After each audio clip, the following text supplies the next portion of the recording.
학폭위에 와서도 거짓말도 굉장히 능숙하게 잘하고. 오, 맞아요. 네, 우는 연기도 진짜 적절한 타이밍. 네. 딱.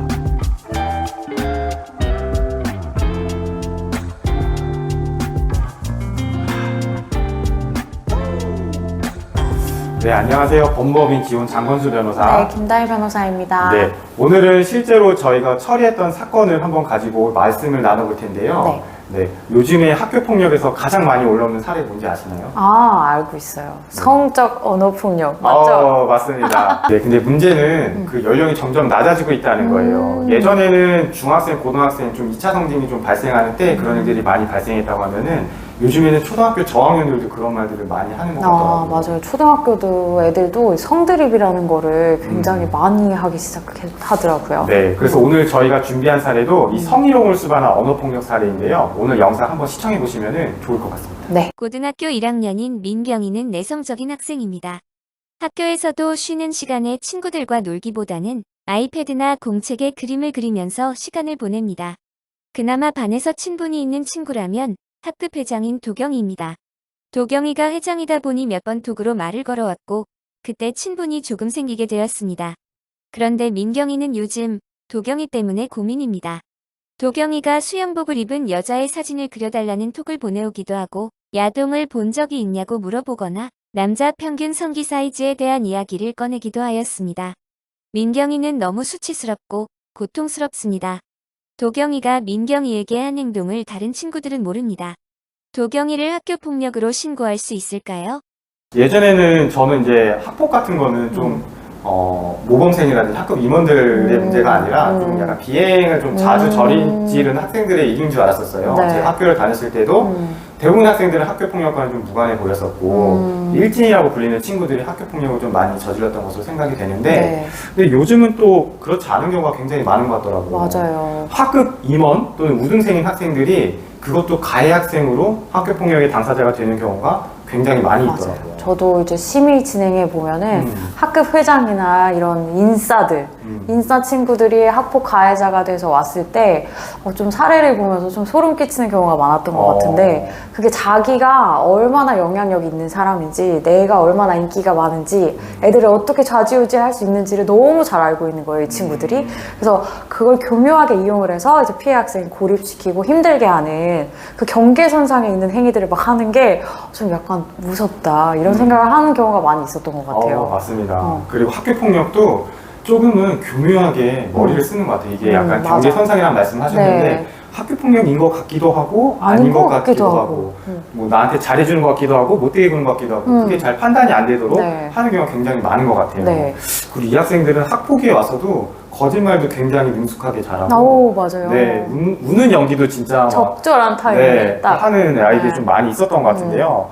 아, 이런 아이들 어떻게 하면 좋을까요? 우리 민경이가 딱 그런 사람인 것 같아가지고 제가 좀 걱정이 되네요. 아, 이런 애를 그러면 혹시 학교폭력으로 신고하면 처벌은 가능하겠죠? 변호사님? 당연하죠. 저희 법위에서 실제로 이런 성희롱을 수반한 언어폭력 사례에서 네. 다수 이제 가해 학생들 엄벌을 처하게끔 했던 사례들이 있기 때문에 네. 그거는 가능하다고 반드시 말씀을 드릴 수 있습니다. 일단 이런 민경이 같은 경우에는 아무래도 혼자서 어떻게 문제를 해결해 나갈지 어려움이 맞아요. 많이 있을 것 같아요. 그래서 우선은 전문가의 상담을 통해서 차근차근 해결해 나가는 게 어떨까 이런 생각이 먼저 들고요. 맞아요. 지금 사례 민경이 같은 애도 좀 말씀을 드리고 싶은 거는 학교폭력 신고 같은 것들이 좀 되게 주저할 수는 있어요. 근데 마음 좀 단단히 먹어야 되는 게 여기서 내가 신고를 하지 않고 그대로 계속 방임을 하게 됐을 때는 그 학생들은 이 정도는 괜찮나 보다 라는 생각을 갖고 어느 순간에는 그 학생들도 내가 학교폭력을 하고 있다는 것조차 잊어버리게 돼요. 그렇기 때문에 이 계속적인 피해가 누적된다는 거. 그리고 또 이거를 막기 위해서는 제대로 된 신고를 해야 되고 그 제대로 된 신고를 하기 위해서는 전문가의 도움을 받는 게 좀 필요할 것 같다. 그럼 만약에 라고 말씀드릴 수 있을 것 민경이가 같아요. 변호사님한테 와서 상담을 받는다. 그럼 변호사님 어떤 조언을 좀 해주실 건가요? 민경이가 나한테 왔다. 그러면은 뭐 민경이의 이제 좀 마음을 좀 위로해 주는 것도 필요하고 이제 민경이가 가장 두려워하는 거는 나보다 더 영향력도 있고 뛰어나고 평판도 좋은 학생인데 내가 신고한다고 해서 내 말을 믿어줄까? 라는 게 있고 이 말은 사실은 학교폭력 신고한다고 해서 상황이 더 좋아지지 않을 것 같다. 오히려 상황이 더 악화될 것 같다라는 네. 두려움이 있거든요. 근데 제가 분명히 말씀드릴 수 있는 거는 이게 성희롱을 수반한 언어폭력 사례들이 사실은 어른들 같은 경우에는 형사처벌 받는 규정이 없지만은 피해 학생이 아동인 경우에는 형사처벌을 받게 되는 범죄예요. 그쵸. 그렇기 때문에 본인이 당하는 피해가 단순히 이게 학교 폭력인지 아닌지 좀 애매한 그런 게 아니라 형사처벌까지 받을 수 있는 범죄를 당하고 있다는 걸 좀 알아야 될 것 네, 같아요. 맞아요. 연령에 따라서 소년 재판을 받을 수도 있고 맞아요. 형사 재판을 받을 수도 있기 때문에 경각심을 갖는 게 중요하다 이런 말씀을 먼저 드리고 싶고 맞습니다. 저희 뭐 실제로 처리했던 사건 이와 유사한 성적 언어폭력 사례에서도 어떤 처분이 내려졌죠? 중한 처분이 좀 이제 생기 후에 기재가 되는 것을 약간 중한 처분의 기준으로 한다면은 그 이상의 처분을 받은 사례들이 굉장히 많아요.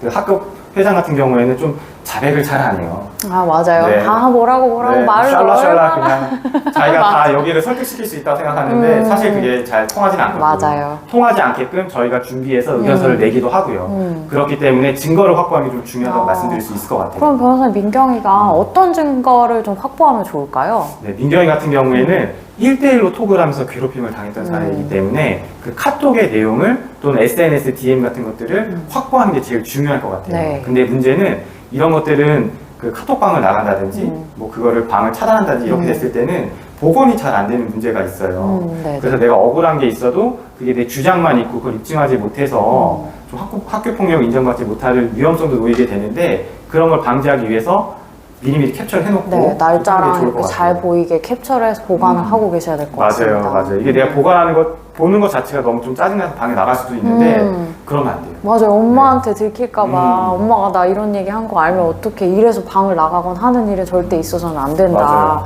반드시 보관을 하고 있어라 말씀을 드리고 그다음에 또 민경이 같은 경우에는 심리 상담 받는 것도 당연히 도움이 될 것 같아요. 그래서 맞습니다. 자기의 정신 건강을 위해서도 도움이 되고 또 이런 부분들이 피해 사실을 입증할 수 있는 좋은 증거가 되니까요.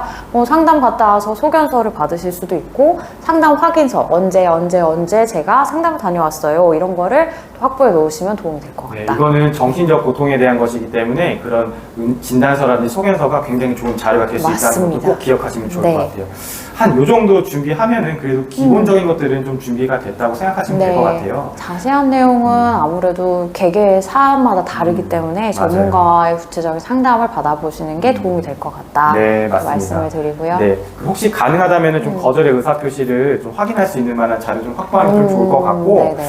요즘에 이렇게 성희롱을 좀 수반한 언어폭력 사례가 굉장히 많아지고 있는데 네. 그런 유사한 사례를 좀 겪고 있는 뭐 피해자라든지 그 피해자에 관련된 부모님이라든지 그런 분들께 좀 많이 도움이 되지 않았을까 네. 좀 생각이 들어요. 네, 맞습니다. 네, 오늘 영상은 뭐 성희롱을 수반한 언어폭력에 관한 것이었는데요. 좀 많이 도움이 되셨기를 바라고 네.